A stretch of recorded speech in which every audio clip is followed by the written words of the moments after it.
आज हमारा lecture number 2 है। हम स्टार्ट करते हैं। कल जब हम लास्ट लेक्चर में जब हम खत्म कर रहे थे तो उसमें हमने रेजिडेंशियल स्टेटस पढ़ना शुरू किया था कि मैं थोड़ा सा आपको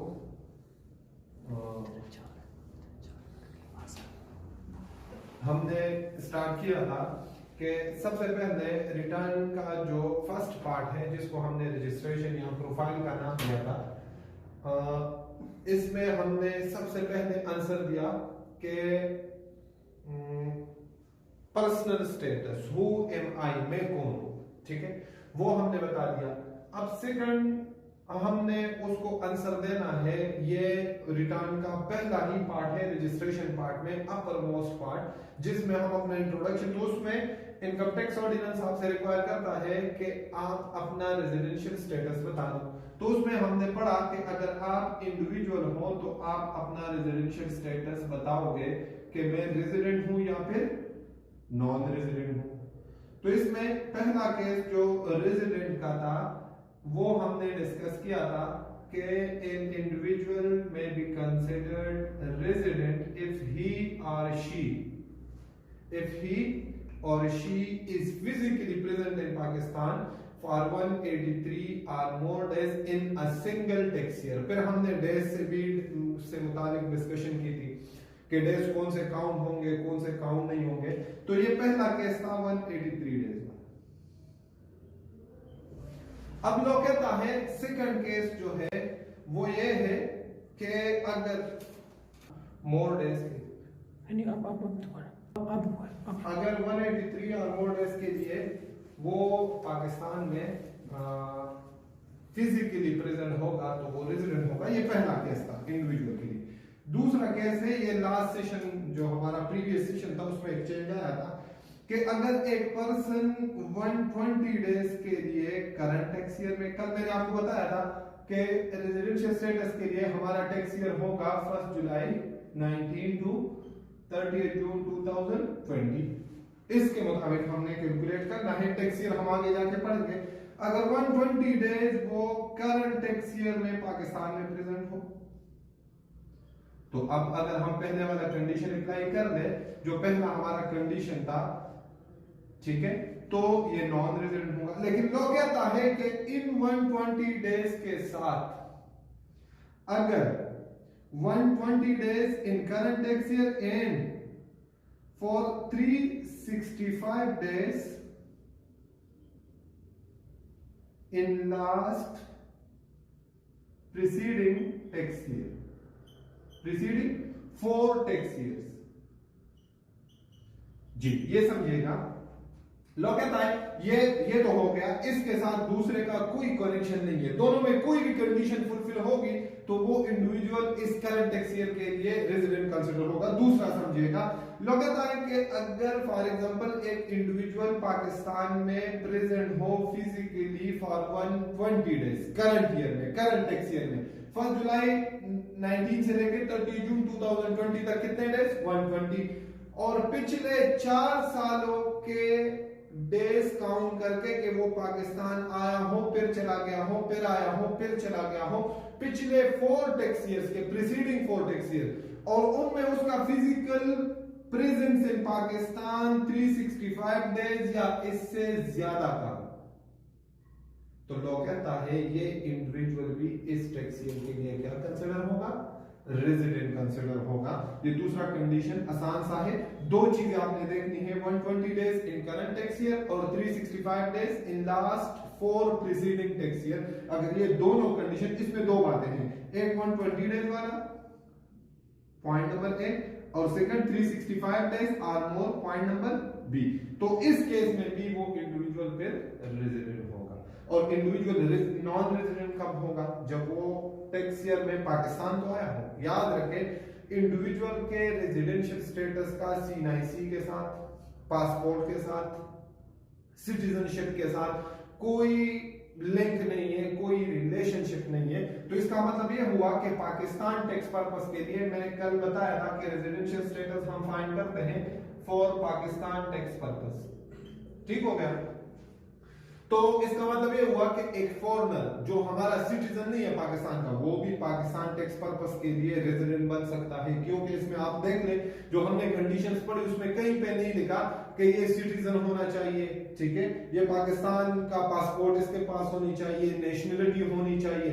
कोई भी दुनिया के किसी भी मुल्क का इंडिविजुअल पाकिस्तान का रेजिडेंट बन सकता है अगर वो ये कंडीशंस फुलफिल कर ले। और इसी तरह अगर पाकिस्तान का सिटीजन हो, पाकिस्तानी सिटीजन हो, ठीक है, उसके पास CNIC पाकिस्तान की हो, पासपोर्ट, नेशनलिटी सब कुछ पाकिस्तान के हो, और वो ये दो कंडीशंस पूरे नहीं करेगा, तो फिर हम उसको कहेंगे कि ये नॉन रेजिडेंट है। अगर इसकी हम आपको प्रैक्टिकली, आप हमारे सोसाइटी में बहुत सारे लोग पाकिस्तान से बाहर काम कर रहे हैं, अगर वो पूरा साल बाहर रहे या साल में कुछ दिनों के लिए पाकिस्तान आ जाए लेकिन ये डेज फिजिकली पाकिस्तान में ना गुजारे, तो हम कहते हैं कि उस टैक्स ईयर के लिए वो क्या कंसीडर होगा, नॉन रेजिडेंट कंसीडर होगा।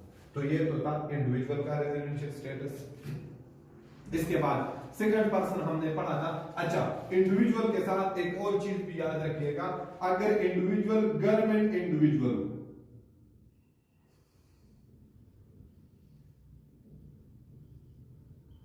कौन सा इंडिविजुअल, गवर्नमेंट इंडिविजुअल का मतलब यह है कि गवर्नमेंट का एम्प्लॉय हो, किसी भी फेडरल गवर्नमेंट का, प्रोविंशियल गवर्नमेंट का, फेडरल गवर्नमेंट का एम्प्लॉय या प्रोविंशियल गवर्नमेंट का एम्प्लॉय, तो याद रखिएगा इसके लिए कोई भी कंडीशन नहीं है, ये पूरा साल पाकिस्तान से बाहर गुजार ले physically for a single day, ये पाकिस्तान में ना है फिर भी ये रेजिडेंट होगा, इसके लिए कोई कंडीशन नहीं है।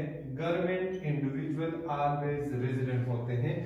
जब गवर्नमेंट इंडिविजुअल हो तो फिर 183 डेज वाला रूल आपने अप्लाई नहीं करना। गवर्नमेंट के लिए रूल है कि गवर्नमेंट ऑलवेज रेजिडेंट, तो गवर्नमेंट इंडिविजुअल पे भी वही गवर्नमेंट वाला रूल अप्लाई होगा कि government individual shell always be consider resident for tax purpose, Pakistan के टैक्स पर्पस के लिए। क्लियर जी। इसके बाद था AOP, association of person.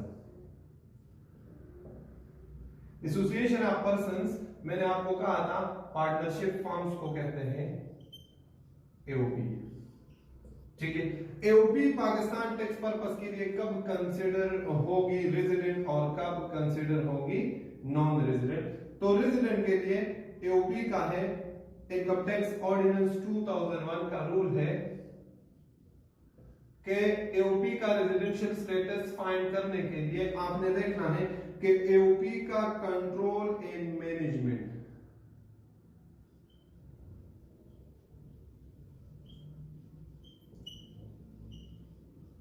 Control and management is wholly और पार्टली प्रेजेंट इन पाकिस्तान।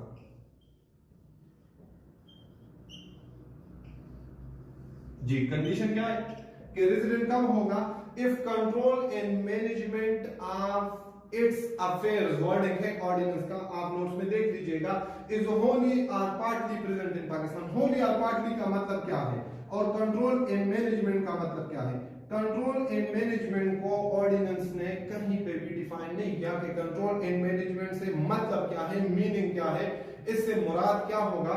लेकिन अगर प्रैक्टिकल केसेस हम देखें प्रैक्टिकली, तो इधर कंट्रोल एंड मैनेजमेंट का मतलब है पार्टनर्स। क्या मतलब है, पार्टनर्स। तो बात आसान हो गई, जो एओपी के पार्टनर्स होते हैं, मेंबर्स होते हैं, ओनर्स होते हैं, एक से ज्यादा लोग होते हैं, सारे पार्टनर्स, आपने पार्टनरशिप में पढ़ा होगा, ठीक है। तो पार्टनर्स, अब कैसे हमें पता चलेगा कि एओपी रेजिडेंट है या नॉन रेजिडेंट। तो होली का मतलब क्या है, होली का मतलब यह है कि अगर कोई फर्म, कोई एओपी, कोई पार्टनरशिप फर्म, पार्टनरशिप पाकिस्तान में ही रजिस्टर्ड हो, कहां पे रजिस्टर्ड हो, पाकिस्तान में, मतलब जितने पार्टनर्स है वो पाकिस्तान में ही काम कर रहे हैं, तो फिर तो वो रजिस्टर्ड होगा। पार्टली का मतलब क्या है, पार्टली का मतलब यह है कि कोई फर्म पाकिस्तान में रजिस्टर्ड ना हो, पाकिस्तान से बाहर रजिस्टर्ड हो, लेकिन एक सिंगल टैक्स ईयर में, एक टैक्स ईयर में, इस ड्यूरेशन में, हमारा टैक्स ईयर अगर ये है, इन सब के लिए मैंने कहा ये 12 मंथ्स आप कंसीडर कर ले। इन 12 मंथ्स में फॉर एग्जांपल एक फर्म है एबीसी फर्म, यूएई की फर्म है, वहां पे रजिस्टर्ड है, उस 10 पार्टनर्स में से कोई एक पार्टनर पाकिस्तान आया इन 12 मंथ्स में और यहां पे सर्विसेज प्रोवाइड की, ये बात याद रखिए। ये नहीं कि वो फ्रेंडली ट्रिप पे पाकिस्तान आया, फिर नहीं, वो किस रिलेशनशिप में, किस सेंस में, किस पर्पस के लिए पाकिस्तान आया, वो ये याद रखिएगा। वो पार्टनर हो और वो फर्म की सर्विसेज प्रोवाइड करने के लिए पाकिस्तान आ जाए। 10 में से कितना पार्टनर? एक, ठीक है। और वो बेशक एक दिन के लिए आके पाकिस्तान में सर्विसेज प्रोवाइड करे और फिर वापस चला जाए, तो हम कहेंगे कि इस टैक्स ईयर के लिए ये एओपी पाकिस्तान टैक्स पर्पस के लिए क्या बन गया? रेजिडेंट। क्लियर हो गया? ठीक है। और अगर कोई पार्टनर्स आ जाए लेकिन फर्म की सर्विसेज प्रोवाइड ना करे पाकिस्तान में, तो फिर वो नॉन रेजिडेंट होगी। ये दोनों कंडीशन अगर पूरे ना हो तो फिर वो एओपी फर्म क्या कंसीडर होगी? Non resident. क्लियर जी। अगला हमारा है कंपनी। थर्ड पर्सन कल हमने पढ़ा था कंपनी के, कंपनी कब रेजिडेंट होगी और कब नॉन रेजिडेंट होगी। तो कंपनी कब रेजिडेंट होगी और कब नॉन रेजिडेंट होगी? लोग कहता है वो सारी कंपनीज रेजिडेंट कंसीडर होती है for Pakistan tax purpose if that companies are incorporated in Pakistan. Incorporated in Pakistan का मतलब क्या है? रजिस्टर्ड इन पाकिस्तान, मतलब अंडर द कंपनीज एक्ट 2017 हमारे कंपनी लॉ के मुताबिक पाकिस्तान में रजिस्टर्ड हो, तो वो सारी की सारी companies without any condition Pakistan tax purpose के लिए रेजिडेंट कंसीडर होगी। तो कंडीशन किसके लिए है? कंडीशन उन कंपनीज के लिए है जो पाकिस्तान में रजिस्टर्ड नहीं है, पाकिस्तान से बाहर एज अ कंपनी रजिस्टर्ड है। तो उसके लिए ऑर्डिनेंस ने कंडीशन रखी है कि अगर कंट्रोल एंड मैनेजमेंट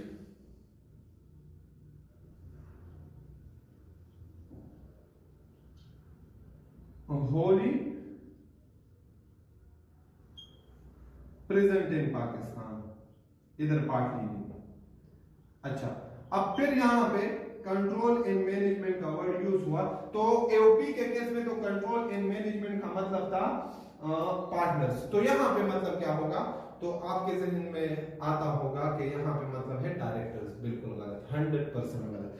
यहां पे कंट्रोल एंड मैनेजमेंट का मतलब है, ये भी ऑर्डिनेंस ने कहीं पे भी डिफाइन नहीं किया कि कंट्रोल एंड मैनेजमेंट, लेकिन हमारे टीचर्स जो सीनियर है प्रैक्टिकल एक्सपीरियंस के बेस पे वो कहते हैं कि कंट्रोल एंड मैनेजमेंट का मतलब है डायरेक्टर्स मीटिंग। उस कंपनी के डायरेक्टर्स जो है उनकी जो मीटिंग्स होती है उसका मतलब है कंट्रोल एंड मैनेजमेंट।